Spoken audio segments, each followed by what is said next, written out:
So Arsenal leading the race to sign Raheem Sterling from Manchester City. It's a move that could put Harry Kane's move to Manchester City in jeopardy, as Man City were hoping to use Raheem Sterling as bait for his transfer to for Harry Kane's transfer to Man City, and they would send Raheem Sterling in the opposite direction.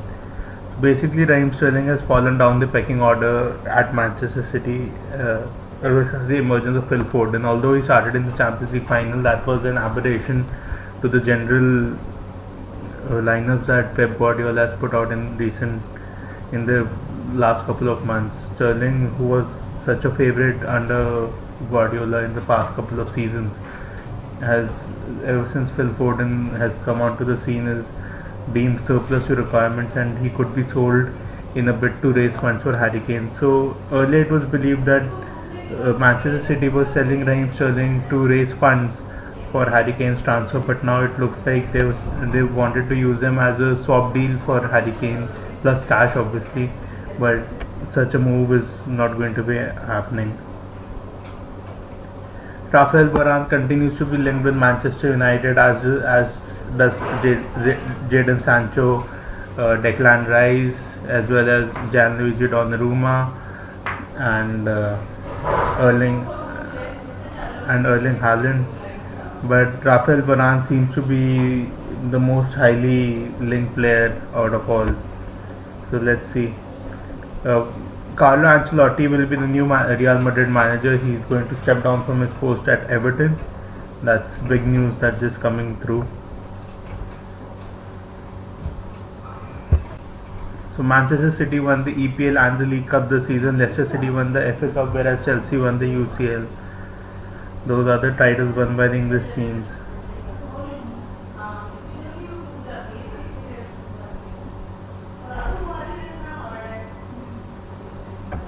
Rafael Varane has been offered double the wages that he was earning at Real Madrid. Let's read on what the news is in the Sun. Man United and Chelsea are both offering Varane double salary from what he's getting at Real Madrid presently, and with the signing of David Alaba, maybe Varane will take up the offer, and so will Real Madrid if the right price comes along. Man United and Man City is trading transfer targets ahead of Triple Chase this summer. Let's see who Manchester United and Man City are going to sign this season. Both teams have three similar targets: Harry Kane, Jack Grealish and Declan Rice. Let's see who gets on where.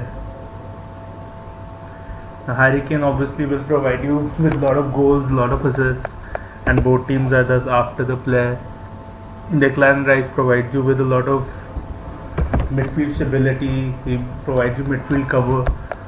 So naturally, Manchester United are after a central midfielder who can give them that, whereas because they don't have anybody, maybe they could use Andres Pereira. He's been very underutilized according to me this season, especially. Fred and McTominay have done fairly well, but they should look at Andres Pereira before looking at Declan Rice and whereas for Manchester City, they have Fernandinho, but he's getting up there in age, but they have Rodri in there, so going for Declan Rice may not make that much sense unless they're looking for a swap deal there as well. Oliver Giroud was the top scorer for UCL champions Chelsea in 2020-2021 season. That's surprising to see. Another news about Carlo Ancelotti, who's emerged as a candidate for being the head coach of Real Madrid. Nuno Mendes has spoken out about his future amid Manchester United transfer speculation. The 18-year-old left back from Sporting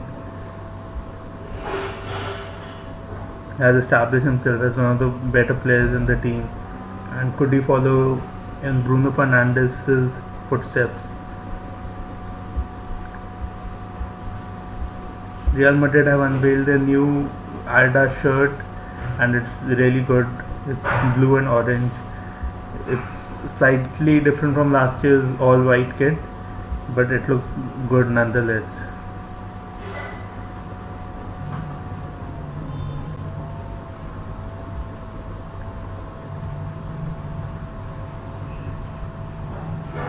The 28-man Italy squad has been selected, so let's see who are the ins and the outs of this team. There was a shocking. Let's start with the shocking exclusion. Moise Kean is a shocking exclusion. Alessio Cragno, Manuel Lazzari, Vincenzo Girfo, Gaetano Castrovilli, Biraghi, and Ferrari have all been axed from the 33-man squad.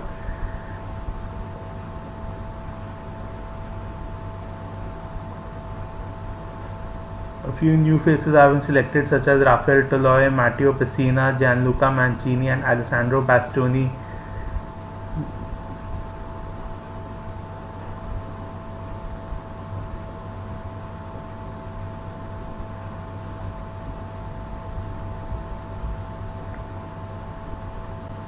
The full squad is the goalkeeper are Gianluigi Donnarumma, who is expected to start, Alex Meret, another good keeper, Salvatore Sirigu, another good keeper, Francesco Acerbi is obviously in there in the defenders, Alessandro Bastiani has to be there, Leonardo Bonucci, Giorgio Chiellini.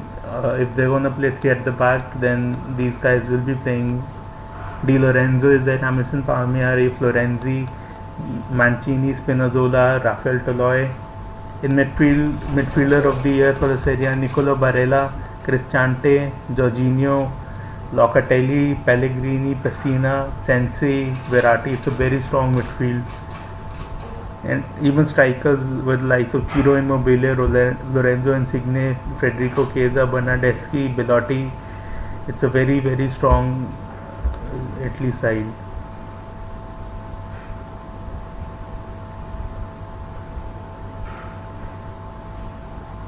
Alvaro Morata is probably one of the unluckiest players. When he was at Chelsea, Atletico Madrid won the Europa League. In 2019, he was at Atletico Madrid, Chelsea won the Europa League. Now in 2021, he's at Juventus, who lose the Serie after 9 years, and Atletico Madrid and Chelsea both win titles. So Morata is not having the best of times these days. Manchester City are looking to sell Sterling and Mahrez to raise funds. Another news about the same article. And Arsenal are looking to see the shock transfer. Video's been trending of Michael Ballack was at a party during the Champions League final, and he was totally focused on the match instead of the party.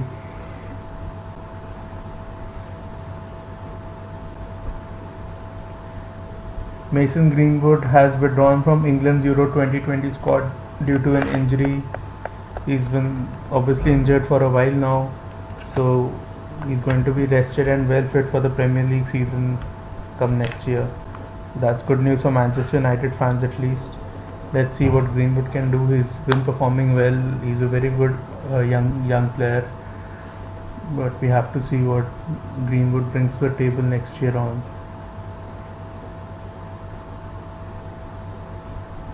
Jadon Sancho continues to be linked with Manchester United and with Chelsea. Eric Garcia has returned to Barcelona on a free transfer.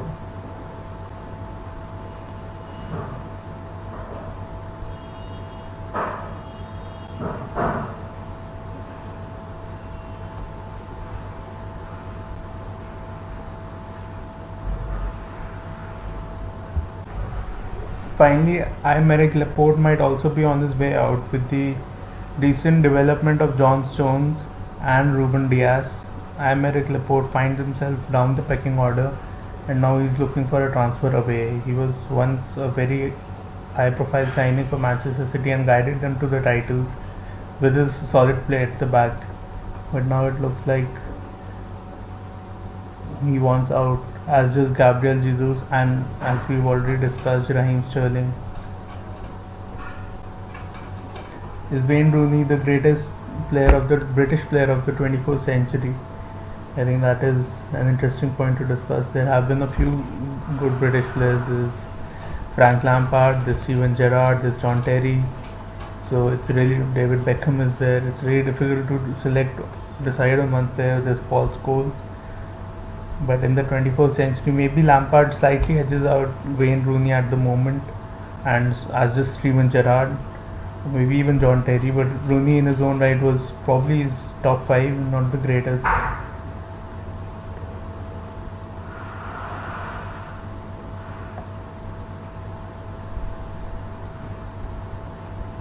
Sergio Aguero's brother has said that Pep Guardiola never wanted Aguero at Manchester City. This comes as a very surprising revelation, as Guardiola has always rated Aguero very highly, and Aguero has never said anything against Pep Guardiola. So we have to keep posted on this. Obviously, Guardiola was in tears during Aguero's farewell. So I don't know where this news has come from, but let's see what Aguero has to say about this once the news comes out.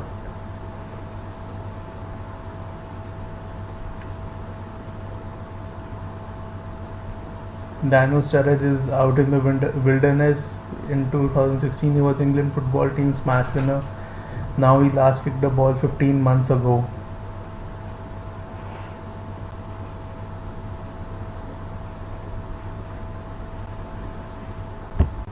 Arturo Vidal has been hospitalized after a positive COVID-19 test, which means he will miss the Copa America. The Copa America has been shifted from Argentina to Brazil at just a very short notice due to the COVID pandemic, which doesn't make sense because Brazil had more COVID-19 cases than Argentina.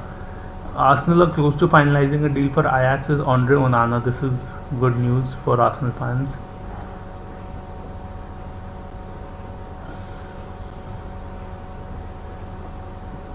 Onana hasn't played for 12th month for a while. He has not played since being hit with a 12-month doping ban.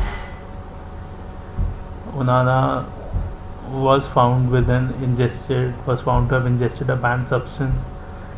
Onana was one of the best players for Ajax when they went to the semi-finals of the Champions League, and Bernd Leno obviously has fallen out of favor at Arsenal. So Onana is will be a good player for the Arsenal. He might even be an upgrade to Bernd Leno. Onana is young, he's good.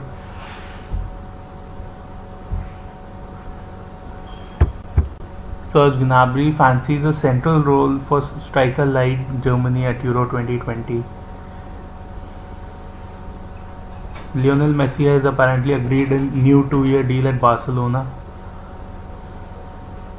Oliver Kahn is set to replace the retiring Karl-Heinz Rummenigge as the Bayern CEO. 2021 Premier League Player of the Season shortlist has been revealed by 90 Kevin De Bruyne, Ruben Dias, Bruno Fernandes, Jack Grealish, Harry Kane, Mason Mount, Mohamed Salah, Thomas Suchek make the cut, and obviously the winner is going to be either Ruben Dias or Harry Kane. It should ideally go to Ruben Dias because his side won the title and he was the best player on the best team. So that's who the best player of the year award should go to. Harry Kane will continue to push for a Tottenham exit regardless of whether Mauricio Pochettino returns or not. Fikayo Tomori is set to stay with AC Milan. The deal will be around 28 million euros, while Tottenham are plotting a move for Chelsea's Antonio Rudiger. Everton want to bring back Pedro from Roma. Saul Niguez wants to join Manchester United from Atletico Madrid, with PSG and Juventus both possibilities. And Maurizio Sarri is now favoured to take over at Lazio. So coming back to the news about Fikayo Tomori. Tomori has done really well at AC Milan. He's become one of the starters. Whereas at Chelsea, I find it hard for him to see a place there. He would be the 5th choice centre back at best. 5th choice or maybe even 6th choice if you count Cesar Azpilicueta as one of the centre backs who has been playing as a centre back ahead of Kurt Zouma in the recent past. So I think it's a good move for Tomori at this stage of his career. Whereas for Rudiger, I think he should stay at Chelsea rather than go moving to Tottenham or to PSG. Rudiger has found his groove. He's playing for the European champions, and they found a settled back three. And Tuchel is getting the best out of him. So best will be to stay at Chelsea, but he might be getting a bigger salary at Tottenham or at PSG, so that might tempt him to go there. Pedro is way past his prime, so for him to go to Everton, I don't think that's a good move for Everton.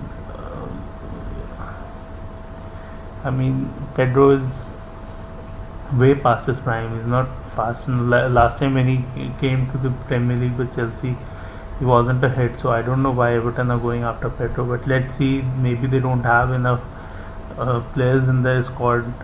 Now Saul Niguez is an interesting choice. He's one of the best central midfielders in the world right now. And if Manchester United can get Niguez, that will help negate a lot of their the midfield problems which they are having with Fred and McTominay. Although Fred and McTominay are good, Niguez will be a major upgrade, and then maybe they can actually challenge for the Premier League or for the UEFA Champions League.